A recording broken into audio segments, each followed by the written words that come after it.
അമ്മേ നാരായണ, ദേവി നാരായണ, ലക്ഷ്മി നാരായണ, ഭദ്രേ നാരായണ. ആറ്റുകാൽ പൊങ്കാല കഴിഞ്ഞു. ചോറ്റാനിക്കര മകം തൊഴിലും കഴിഞ്ഞു. എങ്കിലും നമുക്ക് ദേവിയുടെ മാഹാത്മ്യം അനുസ്മരിക്കാം. അത് സദാ വേണ്ടതാണല്ലോ. ശ്രീമദ് ഭാഗവതത്തിൽ ഭഗവാൻ അവതരിക്കുന്നതിന് മുമ്പ് യോഗമായയ്ക്ക് ചില നിർദ്ദേശങ്ങൾ നൽകുന്നുണ്ട്. ഭഗവാൻ അവതരിക്കുന്ന സമയത്ത് ഗോകുലത്തില് യശോദയുടെ പുത്രിയായിട്ട് അവതരിക്കുക. അപ്പോൾ ജനങ്ങൾ ധാരാളം ക്ഷേത്രങ്ങൾ നിർമ്മിച്ച് ദേവിയെ പ്രതിഷ്ഠിച്ച് ആരാധിക്കും. പലതരത്തിലും പൂജിക്കും, ബലികൾ നൽകും. ദേവിയെ പലതരത്തിലുള്ള നാമങ്ങൾ കൊണ്ട് സ്തുതിക്കും. ദുർഗ, ഭദ്രകാളി,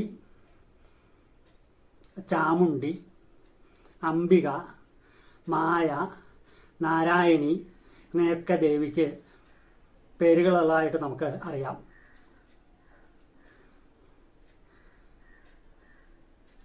നൂറ്റെട്ട് ദുർഗാലയങ്ങളുണ്ട്.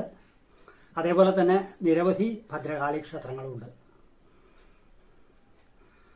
അങ്ങനെ ഭഗവാന്റെ നിർദ്ദേശപ്രകാരമാണ് യോഗമായ അവതരിച്ചത്. ആ ദേവി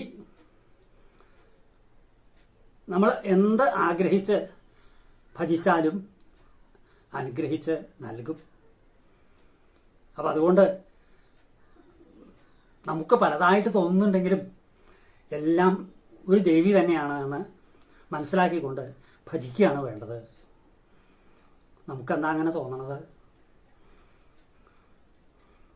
ദേവിയുടെ മന്ത്രങ്ങൾക്ക് വ്യത്യാസമുണ്ട്, പൂജകൾക്ക് വ്യത്യാസമുണ്ട്, ആചാര രീതികൾക്കൊക്കെ വ്യത്യാസമുണ്ട്. അതുകൊണ്ടാണ് നമുക്ക് ദേവിയെല്ലാം പലതായിട്ട് തോന്നുന്നത്. വാസ്തവത്തിലെല്ലാം ഒന്ന് തന്നെയാണ്. അപ്പം അതുകൊണ്ട് ഏത് ദേവിയെ ഭജിച്ചാലും നമുക്ക് വരം ലഭിക്കും, നമ്മുടെ ആഗ്രഹങ്ങൾ സാധിക്കും. ഓരോ ക്ഷേത്രത്തിലും വ്യത്യസ്തമായിട്ടുള്ള ആചാരങ്ങൾ, പൂജകളൊക്കെ, അതിൻ്റെ വിശദമായിട്ടുള്ള കാര്യങ്ങൾ, അവിടുത്തെ സങ്കല്പത്തിലുള്ള വ്യത്യാസങ്ങൾ, അതൊക്കെ അവിടുത്തെ തന്ത്രിമാർക്ക്, അവിടെ പൂജ കഴിയുന്നവർക്കാണ് നല്ലവണ്ണം അറിവുണ്ടാവുക. സാധാരണക്കാരായ നമ്മളെ സംബന്ധിച്ചിടത്തോളം എല്ലാ ദേവിയും ഒന്ന് തന്നെയാണ്. എല്ലാം നമ്മുടെ അഭിഷ്ടം സാധിച്ചു തരുന്ന, വരം നൽകുന്ന ദേവി.